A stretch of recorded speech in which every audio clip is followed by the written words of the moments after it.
bien, como les había prometido, ya estamos aquí con Iván Merino. Él es el ministro de Energía y Minas. Bienvenido, muchas gracias por estar aquí, por darnos la primera entrevista, porque entiendo que no ha dado entrevistas aquí en Lima. En Lima no, pero sí a diversos medios internacionales y a diversos medios de provincias. De provincias, sí lo he leído, pero gracias por estar aquí en Exitosa. Y bueno, nosotros nos habíamos demorado un poquito con esta nota para distanciarnos y además yo ponerme la mascarilla. Él es el ministro de Energía y Minas, como yo les había dicho, es un sector bastante sensible, el sector de donde depende en este momento el presidente. Nos dejó un poco así con la sorpresa, porque dijo, se vienen sorpresas, ¿no?, con el tema del gas. Ministro, ¿qué se va a hacer para que no se suba el gas? La gente está esperando. Yo sé que hay un fondo de estabilización. Ya se sabe que el gas entra al fondo de estabilización. Sí. ¿O no entra el fondo de estabilización? ¿Esto hasta cuándo? ¿Cuándo va a bajar? Porque ya estuvo en el fondo de estabilización y en realidad no bajó mucho. Es así. A ver. Primero, desde el 2004 existe este fondo, más o menos. El 2020 fue retirado. El Perú es un tomador de precios internacionales, ¿no? Entonces, el GLP fue retirado y entonces quedó a la deriva, ¿no? Y entonces, como el precio internacional sube inmediatamente. Entonces, está sin control, por así decirlo, ¿no? Entonces, pero existía y el Fondo de Estabilización que se emplea en otros países, cosas similares, ¿no? Y ahí el tema es, lo vamos a volver a poner, ¿no? Eso va a implicar que baje significativamente el precio. El fondo no es un subsidio, como por ahí se hizo, ¿no? Es un fondo revolvente. Entonces, cuando el precio está a la alta, obviamente hay, como todo fondo revolvente, cuando se lo apoya cuando el precio está muy alto y cuando está bajo se recupera. Entonces, el mismo monto se va alimentando, ¿no? Entonces, eso permitiría que el precio baje entre 10, 11 soles promedio, porque hay gente que le gusta comprar el de marca, ¿no? Y obviamente el de marca, como las medicinas, ¿no? Pero el promedio va a bajar, esperemos que baje, esperemos a 40, 39 soles, ¿no? Entonces, de 50 soles a 40 soles. Sí, precio promedio. Pero eso también depende de la concordancia que se trabaje con el sector privado, ¿no? Porque el sector privado dice, qué bien, pero deja que terminen mis stocks, ¿no?, que estaban con el precio alto, entonces yo después de ya de liquidar este stock podría, ¿no?, recién acomodarme esto. Pero hay un acuerdo de palabra, como lo que estamos haciendo con todos los gremios, ¿no?, que este impacto sería inmediato, ¿no?, una vez publicado el decreto. Nosotros, el sector, ya cumplió su labor, ya diseñó la norma, ¿no?, y ha hecho todo, ahora ya no depende de mí, depende del MEF, porque es el otro actor, ¿no? ¿Cuándo van a publicar el decreto? Depende del MEF ya. Entonces es un proceso que yo lo elaboro, ¿no? El sector lo elabora con sus técnicos y se lo pasa al MEF. El MEF tiene que darle los OK y listo, se publica en el peruano. Pero ustedes están, me imagino, detrás de esta norma, interrelacionados, para que salga siempre. El ministro Franque no le ha dicho más o menos un aproximado, porque es algo que le interesa a todos los peruanos. Yo conversé con él y le dije, bueno, ¿cuándo sale esto? Dijo, no, que el fondo, que la plata, sí, que están viendo la plata. Pero también nosotros hemos sido uno de los que ha traído, mejor dicho, algunas empresas mineras han pagado, ¿no?, impuestos que debían. Sí, claro, de estas empresas de una larga lista están pagando sus impuestos, sí, a la SUNAT. Y eso es un símbolo de confianza, porque nadie paga por algo que no va a creer, ¿no? Entonces, de ahí que nos dé un poquito, pues aprovecho este medio para decirle, Pedro, por favor, no es mucho. No es mucho, además, es un fondo revolvente, no es un costo hundido. Usted me acaba de decir que esto es motivo de confianza. Es motivo de confianza porque yo he escuchado otras interpretaciones. Es más bien la gente, los empresarios están pagando todo para liquidar todo y se mandan a mudar a otros países. No es esto, no es cierto. El Perú tiene muchas ventajas, 4, comparado con otras. Primero, aquí el Perú es un país minero por tradición milenaria.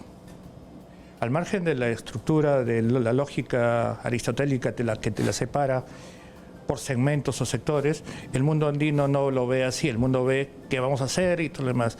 No, un andino en la tradición antigua no te decía, yo soy minero, no, yo soy agricultor. Simplemente te dice, bueno, vamos a desarrollarnos, y había producción minera desde hace siglos, y aquí en el Perú esta actividad se ha desarrollado por más de 5.000 años, ¿no? Entonces aquí en el Perú hay gente que sabe de minería. No es como otros países hermanos donde para desarrollar un proyecto minero tienes que importar, ¿no? Tienes que traer trabajadores que sepan la actividad. Uno de esos es la Argentina, ¿no? En Argentina para desarrollar proyectos tienes que importar. Hay muchos peruanos, técnicos peruanos y chilenos que están trabajando en Argentina, en los nuevos proyectos, ¿no? Eso tienes un punto de la gente que aquí en este país sabe hacer minería. Después tienes información básica y especializada que no hay en otros países. El INGEMET, entre otras instituciones del Estado, ¿no?, ha desarrollado, obviamente con cooperación internacional y con universidades nacionales y privadas, ha desarrollado todo un catastro que es un lujo comparado con los que existen en Ecuador, en Bolivia, inclusive en Chile, ¿no?, y Argentina. Entonces, en el mundo andino, el catastro es una herramienta muy importante, ¿no? La información geológica es una información muy importante para tomar decisiones, que es en minería, ¿no? Eso existe acá. Tienes 2 puntos a favor. Tercero, tienes un Estado como el nuestro que promociona la minería bien hecha, ¿no? Nosotros no somos antimineros, ¿no? Ese es el punto. Y el cuarto punto, que es que aquí la riqueza geológica, mineral, está acá, no está allá, ¿no? Por ahí dijeron, justo conversando con unos amigos que conozco hace más de 20 años y se dedican a tu trabajo, pero especializado en minería, me dicen, oye, pero el Congo hay yacimientos más ricos. Sí, pero en el Congo la violencia estructural es terrible. De acuerdo, ministro, pero usted me está diciendo, nosotros no somos antimineros, pero cuando llegó el gobierno de Pedro Castillo, cuando llegó con un ideario firmado y con la foto de Cerrón, parecía que sí eran antimineros, cuando hablaba de la sobreganancia y cuando hablaba de posibles nacionalizaciones. No es así, mejor dicho, el ideario de Perú Libre no señala explícitamente eso. Mejor dicho, no conozco país en el mundo, y he visitado varios, ¿no? Bastantes, y América toda, Latinoamérica, ¿cómo se llama? No hay país que sea antiminero per se. Mejor dicho, los más comunistas, Corea del Norte, ¿no? Vietnam y China. Los 3 manejados por partidos comunistas bien organizados, etcétera. Todos son productores mineros, todos, ¿no? Inclusive con más incentivos que el nuestro, ¿no? Entonces Narnia no existe todavía. Entonces, muy bien, pero entonces usted me dice y yo le quiero remarcar. Cuba tiene el níquel, ¿no? Pero yo le quiero que remarcar con más incentivos, pero acá no se habló de más incentivos, más bien se habló de más impuestos sobre ganancias. Yo le quiero dejar esa pregunta para irnos a una pausa comercial. Regresamos con lo que nos responda el ministro, porque esto es algo que en realidad generó mucha controversia cuando llegó Pedro Castillo, y usted lo sabe, usted es el ministro. Muy bien, estamos aquí en Exitosa Perú con el ministro Iván Merino, ministro de Energía y Minas, y él me estaba diciendo que en realidad él no estaba hablando por el momento de sobreganancias, ¿no? No estaba viendo en el horizonte las sobreganancias, sino que estaba más bien conciliando. No tanto así. A ver, ¿cuál es el panorama? El tema es, mire, hay que ser pragmáticos, soy full pragmáticos, ¿no? Y tenemos que partir de nuestra, como dicen en términos coloquiales, de nuestra realidad.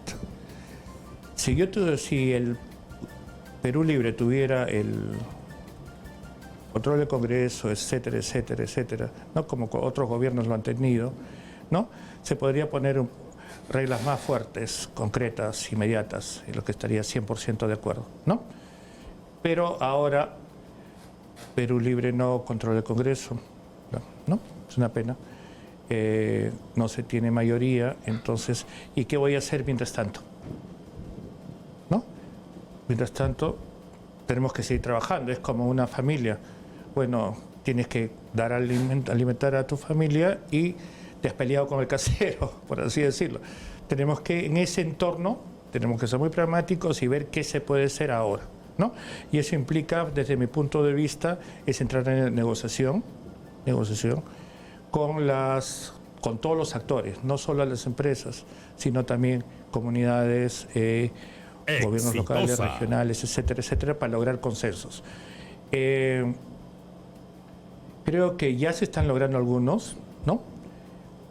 Un consenso es cómo vamos a lograr para que baje el precio del gas licuado de petróleo. Del GLP. Sin la ayuda de la empresa no va a poder ser posible inmediatamente. 10 soles me ha dicho, como Sí, permiso acá, 10 soles. Eso, entonces el balón de gas. Hay que ver, entonces, claro que se debería ser un poco más estricto, pero ahorita tenemos nuestras limitaciones concretas, ¿no? Entonces, yo creo que además de eso, se puede lograr algunas cosas mediante las negociaciones primero suaves, ¿no? Con diversas empresas que además ellas están comprometidas, y ya me lo han hecho saber, de mutuo propio, mejor dicho, no de repente porque es la ola mundial, ¿no? De ver un nuevo enfoque a la minería, un nuevo pacto. Ese nuevo pacto implica una mirada social a lo que es el trabajo minero, ¿no? Y no solo minero, de todas las industrias extractivas. Y un nuevo enfoque, un enfoque territorial. Parte de los problemas sociales que ha habido es porque ha habido relaciones bilaterales entre las empresas y su entorno inmediato, ¿no? Y eso se prestaba a muchas cosas. Antes de pasar a ese tema, porque yo sé que usted es impulsor a la rentabilidad social y quiero que me la explique bien, yo quiero que me diga, todas esas negociaciones, que usted se haya sentado con los empresarios, que haya logrado, porque ya me ha dicho que solamente depende del MEF para que salga el decreto y que se vea ya la bajada del GLP, del balón de gas en los bolsillos de los que más lo necesitan. Entonces le ha hecho un pedido público a Pedro Franque, ministro de Economía. Yo quiero saber si lo que ha pagado la mina, lo que ha pagado Buenaventura, ha sido también a raíz de negociaciones. También tengo entendido que van a haber noticias de las Bambas. Sí, el que me dio la noticia de eso fue el propio Roque Benavides cuando conversamos en el despacho del ministro, que por primera vez él me dijo, por primera vez me hacen entrar aquí al despacho interno del ministro. Yo no sabía eso. Yo recibo a todos, hay una política de puertas abiertas, estamos hablando con todos, ¿no?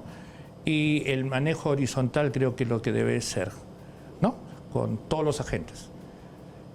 Y me dijo eso, y te tengo una noticia, me dijo, vamos a hacer este pago, ¿no? Entonces, interesante. Por ahí han salido unos analistas y algunos periodistas que dicen, no, que eso de repente podrían devolverlo y todo lo demás, ¿no? Etcétera, etcétera. Bueno, pero ya hicieron el pago, es un gesto, ¿no? Un gesto de confianza.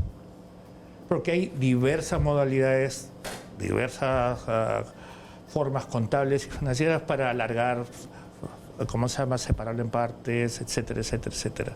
Ellos se hicieron una emisión de bonos, ¿no? Y les salió muy bien. Con eso ha pagado. Entonces, ¿quién compra un bono de alguien que se va a ir? ¿No? Entonces, eso es también ellos tienen confianza del mercado donde fueron, ¿no? Entonces, es una mutua confianza. Y así funcionan las cosas. No es solo con un sector, sino es con todos. Y ellos lo saben muy bien. Tienen un buen grupo de analistas financieros, etcétera, etcétera, y saben cómo operar, ¿no? Entonces, si todas las comunidades, los diversos actores tuvieran analistas que defiendan sus intereses, se podría llegar a consensos. No significa claudicaciones de ningún tipo. Exitosa. ¿No? Significa consensos. Y en este consenso estamos de acuerdo. Como sabemos, estamos en función de una nueva minería con cara social, etcétera, etcétera, etcétera, ¿no? Hay algunos que de repente no. No tenemos porque no hay pensamiento único. ¿Y qué va a pasar con las bambas? Usted me venía comentando algo en el corte. ¿Qué va a pasar con las bambas? Usted tiene un anuncio. Hay varios. Estamos trabajando muy bien con la empresa, darle vuelta, comenzar un nuevo pacto, ¿no? Cambiar algunas cosas que han pasado, ¿no? El problema de las bambas es que el Estado también no ha estado presente. El Estado como los dejó hacer, ¿no? En francés laissez-faire, ¿no? Entonces lo dejó pasar ahí, ¿no? Y no se inmiscuyó, menos hizo seguimiento y menos acompañamiento, ¿no? Entonces los problemas están dados ahí. Había una relación que también es heredada de la antigua empresa, ¿no? Y después, porque pensaban hacer primero un mineroducto, ¿no? Después la bendita carretera, etcétera, etcétera, etcétera. Producto siempre del corto plazo, ¿no? Ahora en Las Bambas hay una nueva gestión, recién ingresado hace poco. Tiene como, no sé si meses. Entonces, y hemos hablado con los representantes de los propietarios, ¿no? Entonces, hemos ya tenido varias reuniones con ellos. Hemos dicho, bueno, veamos todo esto desde una cara social y modifiquemos algunas cosas, ¿no? Y están de acuerdo en modificar algunas cosas, ¿no? Entonces, en ese ensayo ellos también dan sus gestos. Y ahora, por ejemplo, van a pagar en lo que va este mes, en los próximos 30 días, 690 millones de soles, producto de IGB pendiente del año 2011-2012, que está ahorita en el Tribunal Fiscal, ¿no? Ya del Estado. El Tribunal Fiscal tiene que acotar.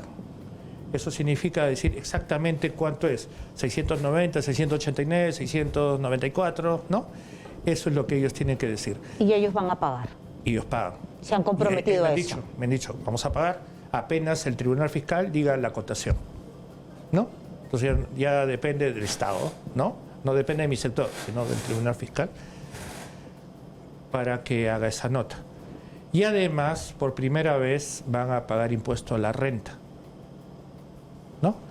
Eso significaría en líquido nuevo, en total serían 2.400 millones, pero en líquido nuevo sería 2/3, que eso es 1.600 millones de soles, que entrarían en ¿cómo se llama? Para este año, ¿no? Para este año. Para y este es por año, primera vez. Para este ejercicio, ¿no? Ajá, es por primera vez que pagan impuesto a la renta. ¿Por qué? Porque así fueron las condiciones que los otros gobiernos negociaron. Nosotros no vamos a modificar eso ahorita. No, lo que ya pasó, ya pasó. Pero sí han llegado a ese acuerdo, entonces, sí. con esta visión que usted dice de rentabilidad social. Ojo. Eso, según su programación, recién debería haber ingresado el próximo 2023, ¿no? Pero ahora va a ingresar para que el Estado lo pueda disponer en 2022. Entonces, ese es un logro de su gestión. Logro de confianza, no de la gestión nuestra, sino... Bueno, ¿a qué le tienen confianza? No digo mi gestión, porque mire, en este ministerio se está trabajando mucho, muchas personas, no hemos hecho muchos cambios todavía, ¿no? Y te doy otra pepa. Generalmente en el ministerio estamos trabajando muy bien con el viceministro de Hidrocarburos, ¿no? Pero él no es un petrolero. Ahora vamos a poner a un viceministro del sector de petróleo, que sí es petrolero. Es de una universidad pública y es petrolero, ¿no? Con Víctor vamos a seguir trabajando, es un buen elemento y vamos a seguir trabajando, no lo vamos a decir que se va de su casa. Entonces, los que funcionan se quedan. Los que funcionan se Tiene quedan. que tener el perfil, porque lo que se le ha criticado a este gobierno es que ponen a personas que no tienen perfil. No ha pasado eso, ¿eh? Bueno, pero se empezó criticándolo a usted. Se decía que no tenía el perfil, que usted no tenía ningún tipo de experiencia en el Ministerio de Energía y Minas, en el sector Energía y Minas. Eso es para los que no conocen el sector. La gente no sé por qué quiere ver vedettes en la calle. Y la gente del sector minero me conoce hace más de 20 años por la labor que hago, ¿no? Entonces... ¿Qué hace? Análisis social, ¿no? Y hemos hecho buenos análisis, por eso la gente me conoce y sabíamos bien. A veces metieron la pata ellos, pero otra vez salió muy bien, ¿no? Pero nosotros sí dimos los... Análisis social, pero del sector energía y minas. Exacto. Porque nosotros sí conocíamos a su esposa, Celeste Rosas, sí, que es parte del equipo técnico de Pedro Castillo. La conocimos todos porque ella sustentó el área de medio ambiente, sí, ¿no? Entonces, pero no lo conocíamos a usted y Ojo Público sacó una publicación diciendo que usted no tenía ningún tipo de experiencia. Bueno, no tengo ninguna... Mira, el tema de rentabilidad social lo escribí con mi esposa. Justo lo traje, es un librito que se llama Inversión extranjera igual desarrollo. Y la fecha es el 2003, diciembre de 2003. Y ahí están todos los criterios sobre rentabilidad social, que es Pedro Castillo, el presidente, lo publicó en su discurso, ¿no? Y que nosotros vamos a sacar una cartilla con mayor explicidad. Ojo, está financiada por la Cámara Peruana Alemana y por la Fundación Hans Seidel, que no tienen de comunistas nada. Nada. ¿Usted es comunista? ¿Qué? ¿Usted es comunista? ¿Por qué preguntas No eso? sé, como usted me ha hecho la acotación de que no tienen de comunista nada, ¿usted tiene de comunista algo? También el discurso dice que todos ahí, ¿no? Entonces, yo estoy compartiendo... Pero no me toree, ¿usted tiene de comunista algo? Yo no soy miembro de ningún partido comunista. Muy bien. Ahí dice inversión extranjera igual desarrollo. Sí. ¿Usted está a favor de la inversión extranjera? Claro, mejor dicho, estamos de acuerdo de la inversión, sí. De toda inversión, mejor dicho, para poder hacer un proyecto necesitas una inversión. Y somos un país pobre.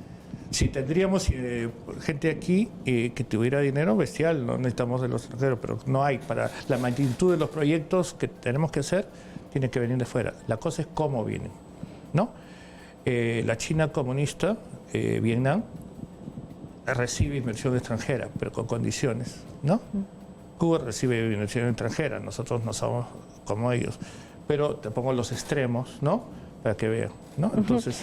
¿Y qué va a pasar con las sobreganancias? ¿Se va a poner, no se va a poner? Porque los empresarios mineros dijeron que se sentían ellos abrumados porque ya pagaban mucho, pero es cierto que hay un superciclo del cobre. Sí. Y se está ganando mucho. Sí. ¿Vamos a aprovechar el superciclo? ¿Vamos a explotar nuestro cobre? ¿O se va a quedar ahí adentro? Yo creo que hay que ver primero de acuerdo. Por eso es que, vuelvo a decir, las generalizaciones no son las adecuadas, ¿no? Entonces, como el caso de la minería de pequeña escala, ¿no? No es lo mismo a lo que está pasando en Madre de Dios que lo que está pasando en Apurímac, ¿no? O ahora que visité Cajamarca, ¿no? O ahora más arriba del Alto Piura, ¿no? O en la zona de Carabelí. Son escenarios completamente diferentes, situaciones completamente diferentes, derechos afectados de modo diferente. Entonces, decir X para un mismo escenario, en otros puede ser muy favorable y en otros completamente contraproducente. Entonces, se tiene que trabajar caso por caso, desde un enfoque territorial. Entonces, definamos un territorio, ¿no? Y en vez de que haya relaciones bilaterales, etcétera, etcétera, pongámonos de acuerdo todos los actores, no solo una empresa, sino todas las empresas, cómo el desarrollo se implanta ahí de una manera más equitativa. Tía María, que tiene tanto tiempo. Ya. ¿Va? ¿No va? Yo soy, aquí estamos por el Hemos llegado aquí por la voluntad popular que ha votado por Perú Libre y su candidato, ¿no?, Pedro Castillo, con una línea específica. ¿Cuál es la línea específica? Usted está más enterada que yo, que dijo sobre en su discurso y en su programa. Qué bueno, que va a decidir el pueblo también, ¿no? Exacto, entonces yo no soy quien para discutir lo que ya decidió la línea, ni Pedro Castillo, ¿no? Entonces ellos dijeron que algunas cosas van, otras cosas no van. No voy a cuestionar ese asunto. Exitosa. Pero todo lo demás que no está con esas acotaciones van a ir. Muy bien.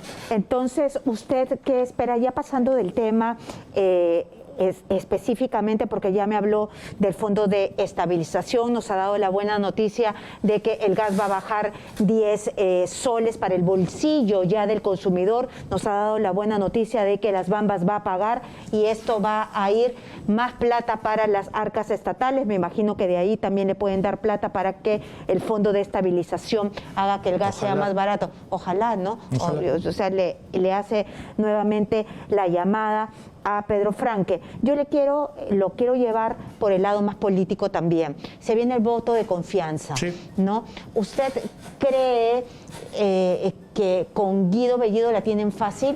¿Por qué le pregunto Guido Bellido? Porque Guido Bellido tiene dos acusaciones, ¿no? Usted me va a decir que tiene que haber presunción de inocencia y todos los argumentos que usted quiera, pero un premier tiene que ser impecable. Me parece. ¿Tendría? ¿O no? Esa pregunta sí o no, no es así. A ver. El tema es este. Las personas pueden haber tenido, mejor dicho, el caso de Héctor Béjar también, le digo de frente. Héctor Béjar dijo lo que tenía que decir dentro de lo que es la libertad de cátedra, ¿no? Y en este país todavía hay libertad de expresión y todavía hay libertad de cátedra. Y todavía está sustentado, ¿no?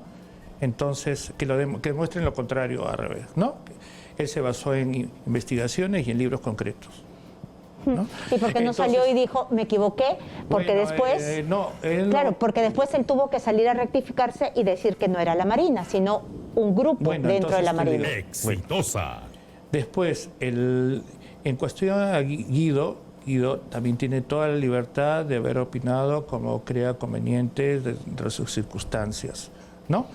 ¿Hacerle homenajes a Edith Lagos? No, un ratito. Dentro de esas circunstancias, todas las personas. Aquí ha gobernado Alan García, ¿no?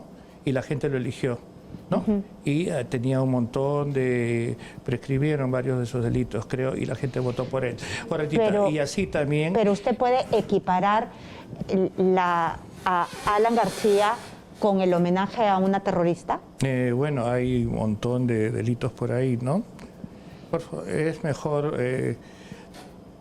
yo lo que sí le voy a decir es que si cualquiera de estos ministros, ¿no? Y yo me entero, y me voy a enterar tarde o temprano, si cometen algún delito de función, cometen lo que usted me estaba señalando, como se llama, estar en cosas que no son adecuadas para su cargo, ¿no? O el perfil de un ministro. ¿No? Eso, simplemente si se mantienen o si me entero de unas cosas graves que hagan y que violan el principio del cual Pedro Castillo está acá, mejor dicho, no solo Pedro Castillo, sino toda la gente que hemos colaborado, ¿no?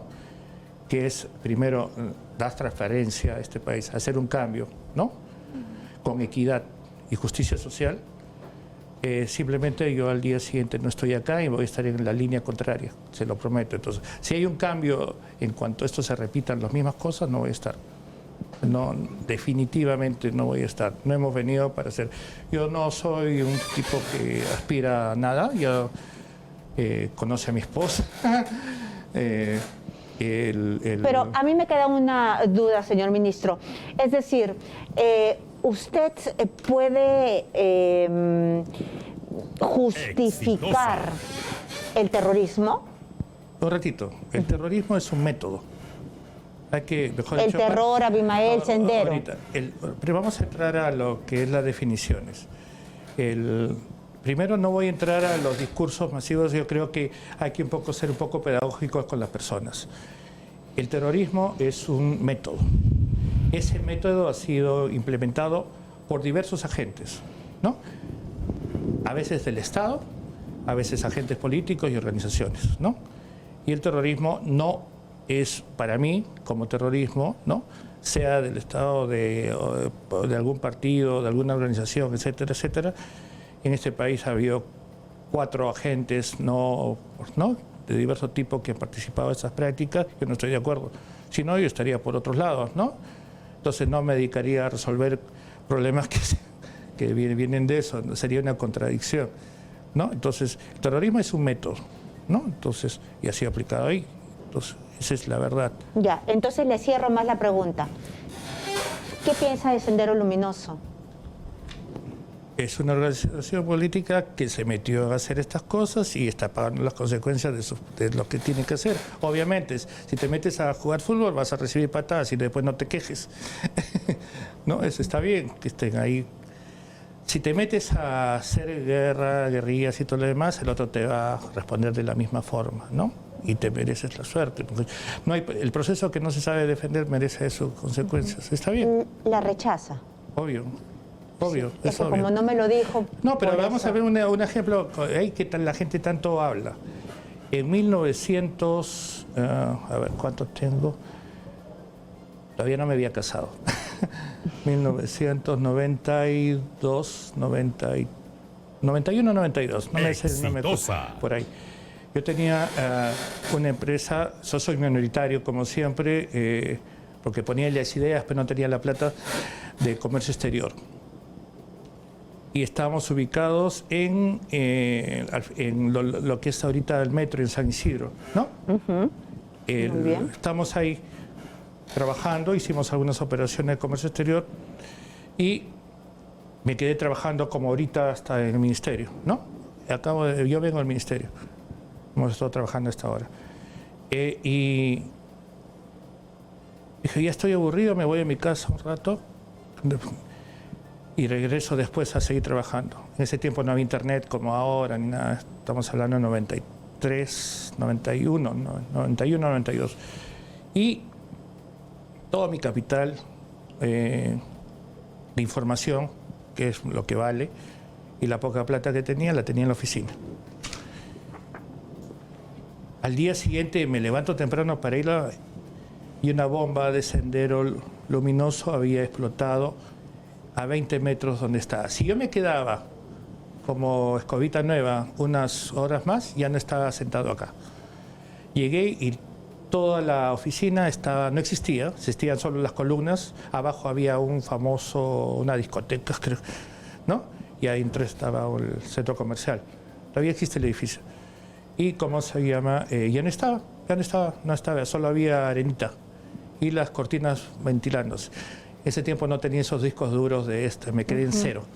Comencé de cero gracias a Sendero Luminoso, otra vez. Entonces, usted, como todos los peruanos, sufrió la insanidad de Sendero Luminoso, este grupo sanguinario, terrorista, una de las cosas, de las peores cosas que nos ha pasado. Con eso todos perdimos, ¿no? Todos. Todos. Una última consulta, por favor, ministro. ¿Qué es lo que va a pasar retomando, no? Dos cosas tengo que preguntarle para aprovechar el tiempo, porque ustedes... No me preguntaste nada sobre rentabilidad social. Le pregunté. Le pregunté, claro, no, y ya me dijo. Bueno, entonces tres preguntas, pero para que me las responda en los últimos 3 minutos. Dígame, ¿Vladimir Cerrón le está haciendo daño al gobierno? ¿Sí o no? No, no creo. No creo. Mejor dicho, no. ¿Por qué? No, porque el presidente dice una cosa y él dice otra, ¿no? No creo que sea dice así. que está bien Maurtua como canciller y sale y dice que está mal. Bueno, hay opiniones, ¿no? Hay derecho de opinar, mejor dicho, en las mismas familias hay opiniones diferentes. A ti te gusta el ceviche, a mí me lo hemos saltado y preparar solo lo hemos saltado, ¿qué vamos a hacer? Sí, pero usted aquí me dice, el presidente ha dicho una cosa, esta es la línea, y yo tengo que respetarlo. Ojo. Una cosa es la línea ejecutiva concreta, ahí vamos a seguirla, ¿no? Y Óscar Maurtua tiene que seguir la línea. Y Luchito de los Palotes tiene que seguir la línea. Quien sea tiene que seguir la línea. No es por... Si hace otra línea, debe regresar a su casa. ¿La línea de izquierda o la línea que el pueblo quiere? la línea de la izquierda y que el pueblo quiso y quiere. Mejor dicho, aquí se ha determinado determinadas cosas, ¿no? Y eso lo debemos seguir. Es como, a mí me dicen, hay que seguir esto y lo tengo que ejecutar. Si yo me voy a mandar por la tangente, estoy haciendo otra cosa.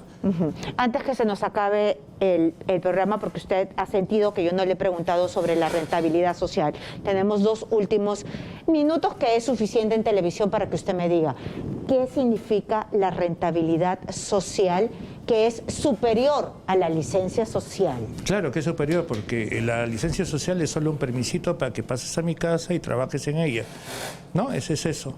La rentabilidad social son diversos criterios que te implican que haya que toda inversión, no solo mineras, cualquier inversión, principalmente extractiva, porque son países generalmente extractivos, traiga nuevos flujos de dinero, ¿no? Que te mejoren la balanza comercial y la balanza de pagos, etcétera, etcétera, ¿no? Segundo, que el empleo sea de acuerdo a las cuestiones de la OIT, no más ni menos. No pedimos nada más que sea lo que ya se conversó con la OIT y que ha trabajado años en eso, ¿no? Después, que haya transferencia tecnológica de verdad. Entonces, sin candados, sin royalties, sin patentes, para que las otras empresas locales la empleen y se capacite la gente en eso, ¿no? Y también, por ejemplo, en toda la cuestión ambiental, no solo regenerar, sino mejorar el medio ambiente, que ya se utilice en otras zonas, Nosotros vamos a coger todas las buenas prácticas de todos los países, ¿no? Y donde se mejore también el paisaje, etcétera, etcétera, ¿no? Y lo último, lo más importante, es la cuestión cultural. Cuando uno interviene en una zona, debe respetar la cultura de esa zona y debe promoverla. No debe incentivar, por ejemplo, que haya con determinadas negociaciones, que de repente pueden ser de buena fe, que haya privilegiados versus excluidos. Que por más que tú no actúes, ya está generando un conflicto, como yo lo he visto en algunas zonas estas últimas semanas, ¿no? Entonces, si cumples todas esas características, ¿no? Y tus procesos tecnológicos son limpios, etcétera, etcétera, etcétera, etcétera, ven, por favor, y además hay que ver cómo te ayudamos. Y en este caso, nosotros hemos recibido todo un estado que ya...